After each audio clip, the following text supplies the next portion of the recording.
ভাঙুড়ার হাট কমিটির লোক আমি। আইডিয়া গরু হলো পশ্চিমী সাইডই যত বড় বড় আইডিয়া গরু আছে 8 মন 10 মন 12 মন 15 মনের আইডিয়া গরু আছে পশ্চিমী সাইডই। পূর্বী সাইডই বাইজগায় আছে। আবার মাঝখানে শুধু আইডিয়া গরু আছে ছোট বড় সব দিকতে। আবার বাছুরাটা আছে আরো পূর্বীতেই। টোটালে মোট এই হাটে 10 থেকে 12,000 গরু উঠেছে। 10 থেকে 12,000। 10 থেকে 12,000 গরু উঠেছে হাটে। আপনার জানা মতে সর্বোচ্চ কত লাখ টাকার গরু আছে এখানে? 7 লাখ 8 লাখ টাকা দামের গরু উঠেছে, 10 লাখ টাকা দামের গরু উঠেছে, আছে 15 মন ওজনের গরু আছে। আপনি খদ্দের নেই, খদ্দের কম, তবে এখন বেচা কিনা কম আছে। বেলা 3 থেকে 4 পর্যন্ত ওই সময় বেচা কিনা হবে। আশা করেন হ্যাঁ, গতবারের তুলনায় এবার গরু বেশি ক্রেতা কম। আসলে এটার কারণ কি ভাই? এটার কারণ ধানের দাম নেই, ধানের দাম কম। ধান কলাই গেছে, মাসি ধান বেচতে পারতেছে না হাটে নিয়ে এই ধনী মানুষ কুরবানির দিকটা কম দিচ্ছে, এই ধনী কিতা কম, কুরবানি দিচ্ছে কম। আচ্ছা, এই হাটের লোকেশনটা একটু বলেন।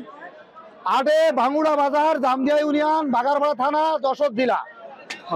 বাগারপাড়া থানা, ভাঙুড়া বাজার, 9 নম্বর ইউনিয়ন। 9 নম্বর ইউনিয়ন। বাগারপাড়া 9 নম্বর ইউনিয়ন, জামদিয়া। এখানে যদি কেউ গরু নিয়ে আসে কি কি সুবিধা পাবে? এখানে গরু নিয়ে আসলে হাট কমিটিরে বললি সব দিক থেকে সুবিধা পাবে। থাকার জায়গা আছে, আবার গরু আইনে বেচার ক্যাপাসিটি আছে। টাকা যদি সে না নিয়ে যায়, টাকা বিকাশে পাঠাই দেওয়ার ব্যবস্থা আছে।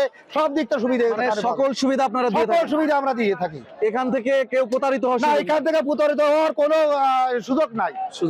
আর যদি কারোর টাকার সমস্যা হয়, সে বিকাশে টাকা মেরে দেবে, আমরা হ্যান্ড ক্যাশ টাকা দিয়ে দিই, সমস্যা হয় না। দিয়ে দেন? হ্যাঁ, হ্যান্ড ক্যাশ দিয়ে। আসলে প্রতিটা গরু বিক্রি করলে আপনাদের আমাদের কমিটির হলো পাস খরচ হলো 500 টাকা, হলো কিনে আলার বেচা আলার 100 টাকা, 600 টাকা 600 টাকা মোট। এটা কি অন্যান্য বাজারের থেকে কম নাকি? অন্যান্য বাজার থেকে কম, অনেক কম। অন্যান্য বাজার থেকে বহুত কম। এই কারণে কি এখানে গরু এই কারণে এখানে গরুর হাট ব্যাপক ভাবে হয়েছে, মানে প্রচুর গরু। শুধু কি গরুই বিক্রি হয় নাকি অন্যান্য? গরু, ছাগল, মোষ সব ধরনের বিক্রি হয়। থ্যাংক ইউ ভাই।